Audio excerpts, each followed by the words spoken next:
반갑습니다. 오늘은 이제 부부 커플 관련한 내용을 얘기해 볼 건데요. 여러분들 가끔은 이제 부부 생활 하시다가 상대에게 이런 생각이 들 때가 있지 않나요? 아니, 요즘은 왜 저렇게 나한테 시비지? 아니, 왜 하나하나를 곱게 넘어가는 적이 없지?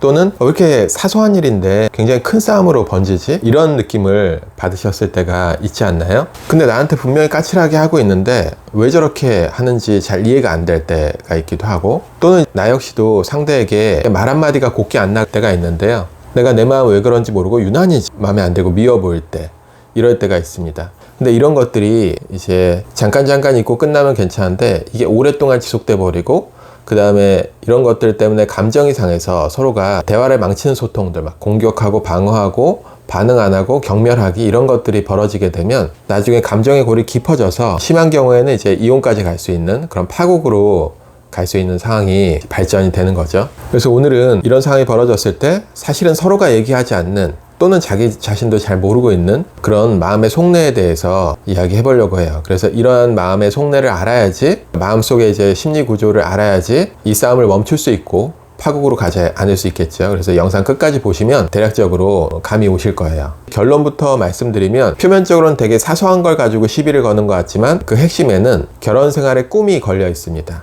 내가 생각하는 결혼 생활의 꿈이 거기에 이제 부합되지 않는 상황이 계속 벌어질 때 좌절을 느끼고, 그런 것들이 하나하나 시비를 걸거나 사소한 것에서 그냥 넘어가지 않는 걸로 그런 형태로 나오고 있는 거죠. 이제 결혼 생활의 꿈이라는 것이 과연 무엇이냐? 그건 결국에는 내가 결혼하기 전에 상대에게 갖고 있는 기대감 같은 거예요. 근데 그것이 되게 간단하지 않은 게, 굉장히 어린 시절부터 내가 갖고 있던 어떤 결핍에 의한 욕구인 경우도 있고, 또는 내가 어린 시절에 경험했던 굉장히 좋았던 경험에 대한 동일시 또는 환상에서 오는 그런 이미지이기 때문에 굉장히 간단한 문제가 아닙니다. 그래서 그걸 확인할 수 있는 가장 좋은 방법은, 내가 이 사람을 처음 만났을 때, 그러니까 뭐 보통 회사 직장 동료였든지 친구였든지 그런 관계에서 진지한 관계로 발전을 하잖아요. 그 진지한 관계로 발전을 하는데 내가 의사결정을 내렸을 때 그 요인이 무엇인지, 내가 무엇 때문에 그 사람과 그렇게 진지한 관계로 발전하기로 마음을 먹었는지, 또는 결혼을 하는 거면 굉장히 신중한 결정들이 있겠죠. 뭐 물론 신중하지 않은 것처럼 보일지라도 무의식적 구조는 뭔가 이유가 있어요. 그렇다면 내가 이 사람과 결혼을 하기로 마음 먹었을 때 나는 이 사람과 왜 그런 마음을 먹었는지, 이것이 사실은 결혼 생활의 꿈이라고 볼 수 있어요. 제가 쉽게 설명을 해드리겠습니다. 예를 들어서 평소에는 좀 괜찮았는데 어느 시간 지나니까 자꾸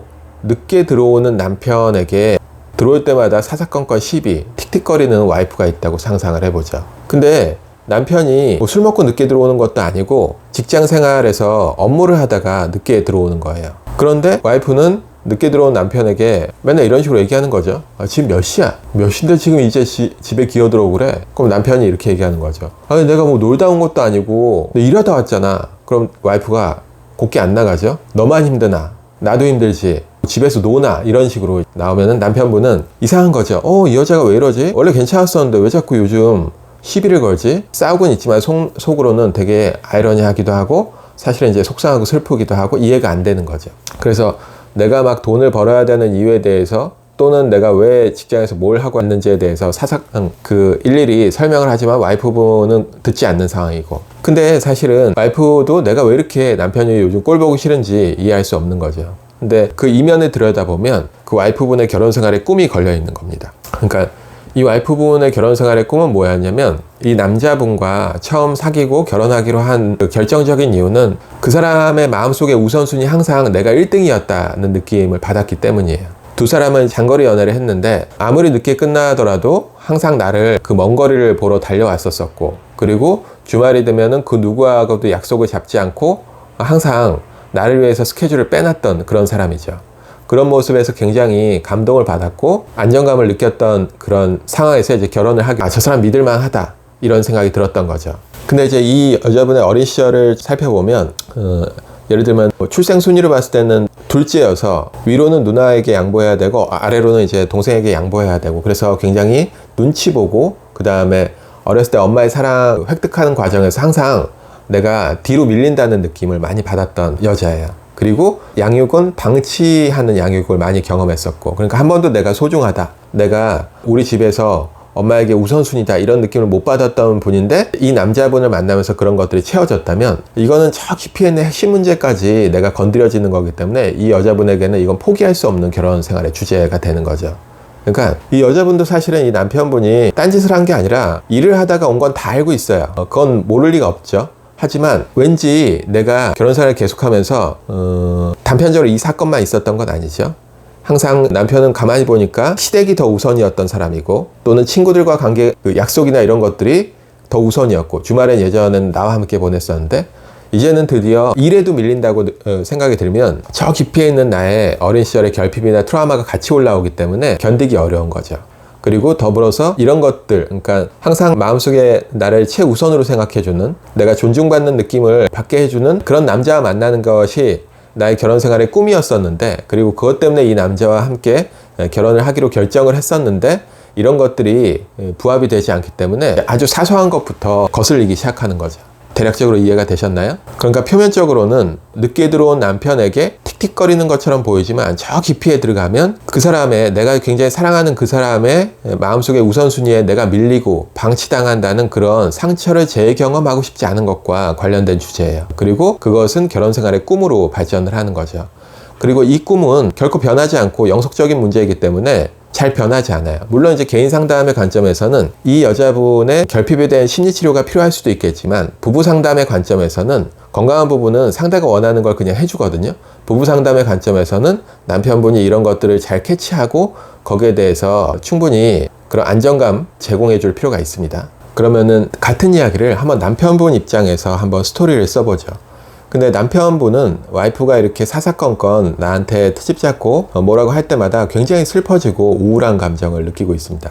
그러니까 겉으로 막 서로 으르렁대면서 싸우고 있지만 남편분의 깊은 굉장히 우울한 거죠. 근데 남편분의 스토리를 좀 들어보면 이 와이프분을 처음 사귀기로 마음먹었던 이유가 이 여자는 내가 뭘 하든지 나를 믿어준다는 거예요. 그리고 내가 하는 말은 다 믿어주고 내가 최고인지 안다는 거예요. 그리고 나에게 항상 잘 웃어주던 따뜻한 와이프였다는 거죠. 그래서 이 남편분에게 꿈이라는 건 어떤 거냐면 항상 내 말을 믿어주는 그리고 나를 최고라고 생각하는 그런 사람과 함께 하는 것이 내가 가지고 있는 결혼 생활의 꿈이에요. 그러니까 나를 인정해주는 대상이 필요했던 거죠.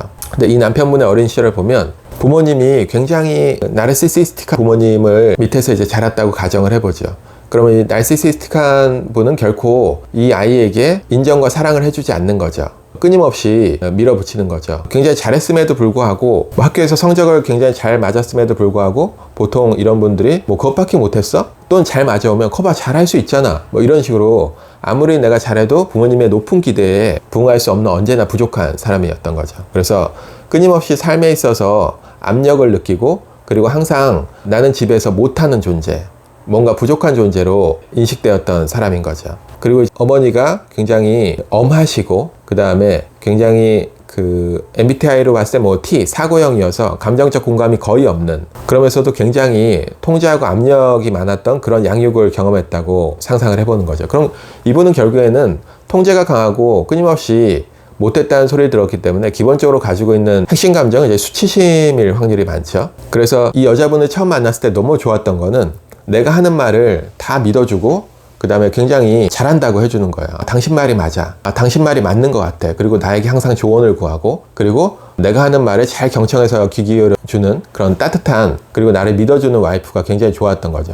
그런 와이프를 통해서 많은 위로를 얻고 그런 수치심이나 이런 것들이 많이 해소가 됐기 때문에 이 여자분과 결혼하기로 마음을 먹었다는 거죠. 그러니까 이 남편분에게도 나를 믿어준다는 그 느낌이 결혼 생활이 꿈이에요. 나를 믿어주는 사람과 함께 성장하는 관계. 근데 이 남편분의 관점에서는 요즘은 우리 와이프가 자꾸 내가 어떤 말을 하면은 토를 달고 그것도 시비를 걸고 계속 반박을 하는 거죠. 그러니까 이 남편분도 굉장히 우울해질 수밖에 없게 내 결혼 생활의 꿈이 나를 믿어주는 사람인데 거기에 이제 부합하지 않는 상황이 벌어져 버리기 때문에 굉장히 우울하고 이 남편분도 그대로 넘어갈 수 없는 거죠. 예전에는 팥으로 매주를 쓴다고 해도 믿었던 사람인데 요즘 이제 콩으로 매주를 쓴다고 해도 잘 믿어주지 않는 거죠. 근데 이거는 좀 너무 옛날 사람 같은 생각이 드네요. 어쨌든 이해가 되시죠? 그렇기 때문에 남편분도 이제 여자분이 자꾸 그렇게 나한테 반발을 하고 내 말을 믿어주지 않고 틱틱거리기 시작하면 본인도 참지 못하고 뭐 빨간 버튼 같은 거예요. 그러니까 끊임없이 여기에서 굉장히 같이 이제 맞대응을 하는 거죠. 그러니까 이런 식의 얘기가 나올 수 있어요. 아니 너는 뭐 내가 얘기하면 뭐 한마디를 안 지냐 그렇게, 또는 아니 너는 딴 사람이 얘기하는 거 잘 믿는데 내가 얘기하면은 귓등으로도 안 듣더라, 이런 이제 이야기들이 나갈 수가 있는 거죠. 대략적으로 이해가 되시죠? 그러니까 이 남편분도 이게 본인의 결혼 생활의 꿈, 이 여자와 함께 살기로 결정했던 중요한 꿈이기 때문에 여기에 부합되지 않는 상황을 견디기가 어려운 거예요. 그러니까 이 남편분도 여자분과 마찬가지로 개인 상담의 관점에서 이런 수치심과 관련된 주제를 해결해 볼 수 있겠지만, 부부 상담의 관점에서는 이 여자분께서 남편분에게 좀 믿어주는 느낌, 당신이 최고라는 그런 느낌을 사실은 제공해 줄 필요가 있는 거죠. 네, 그래서 정리를 해보면 이제 여러 가지 형태의 결혼 생활의 꿈이 있을 수 있는데요. 그러니까 내가 저 사람과 결혼을 선택할 때, 저 사람은 되게 안정감을 줄 수 있는 사람이다. 저 사람은 친구같이 나와 함께 지내줄 수 있는 사람이다. 저 사람은 나를 굶겨주지도 않겠다. 또는 저 사람과 함께 있으면 굉장히 같이 성장할 수 있는 관계를 할 수 있겠다. 또는 저 사람과 함께하면 언제든지 내 편이 돼주겠다. 이런 것들이 보통 이제 결혼 생활을 가지고 있는 꿈이에요. 그래서 정리를 해보면 이제 부부 관계에서 아주 사소한 걸 가지고 티격태격하거나 그런 것들이 큰 싸움으로 번지거나, 요즘 들어서 상대나 내가 상대의 아주 사소한 것까지 미워진다고 생각이 들면 이런 결혼 생활의 꿈을 한번 점검을 해봐야 됩니다. 그럼 어떤 식으로 생각해 보냐면, 먼저 내가 과연 처음에 이 사람과 진지한 관계로 발전할 때 내가 그런 의사결정을 내렸던 이유, 또는 결혼이라는 인생의 큰 결정을 할 때 내가 그렇게 결정을 했던, 이 사람을 선택했던 이유가 분명히 있거든요. 거기에 대해서 나도 한번 생각해 보고, 또는 상대에게도 그런 걸 한번 시간이 되면 물어볼 필요가 있어요. 처음에 내가 어땠어? 당신은 왜 나하고 결혼하려고 마음먹었어? 툭툭 지나가는 말인 것 같지만 굉장히 중요한 주제입니다. 그리고 두 번째는 신혼 초기나 아니면 우리가 사귈 때 했던 것들, 아주 사소한 것들 중에서 요즘 하지 않는 것들이 있는지, 예를 들면은 우리가 한 달에 한 번씩은 꼭 맛집을 검색해서 둘이 갔다든지, 또는 내가 아주 시시콜콜한 이야기를 하면 상대가 내 얘기를 잘 들어주고 위로를 해줬는데 요즘 그걸 안 하고 있다든지. 그래서 신혼 초기에 우리가 했던 것들 중에서 요즘 안 하고 있는 것들이 있으면 그런 것도 한번 시도해 보시면 좋아요. 그럼 마지막으로 드리고 싶은 얘기는, 이 주제는 부부 사이에 있는 영속적인 문제예요. 잘 바뀌지 않는다는 거죠. 그래서 이런 것들을 서로 얘기해 보고, 그 다음에 절대 하시면 안 되는 게 상대에 대한 분석이나 충고를 하시면 안 돼요. 그러니까 근데 그건 네가 어린 시절에 트라우마 때문에 네가 그런 건데 너네 엄마하고 나를 동일시하면 안 되지, 이렇게 하거나, 근데 그건 이해가 되는데 근데 그건 너무 애 같은 방식에 나는 당신 엄마가 아니야, 벗어나야 돼, 이런 식으로 충고하고 분석을 하시면 안 돼요. 그러면 두 번 다시 자기 감정이나 욕구를 솔직하게 표현하지 않습니다. 다시 한번 말씀드리지만 부부관계는 굉장히 객관적인 관계가 아니에요. 주관적인 관계거든요. 그리고 이 문제는 잘 바뀌지 않기 때문에 내가 할 수 있는 한도 내에서 상대의 욕구를 알아차리고 공감해주고 최대한 맞춰주면 됩니다. 자, 이상으로 마치고요. 사실 이제 부부 상담 관련해서 해드릴 얘기가 많은데 시간 관계상 마치고, 그리고 이제 아직 제 영상이 좀 채널이 작아서 잘 뜨지가 않아요, 영상들이. 그래서 제 영상을 좀 보고 싶으신 분들은 구독과 좋아요를 좀 눌러주시면 감사하겠습니다. 자, 오늘 마치겠습니다.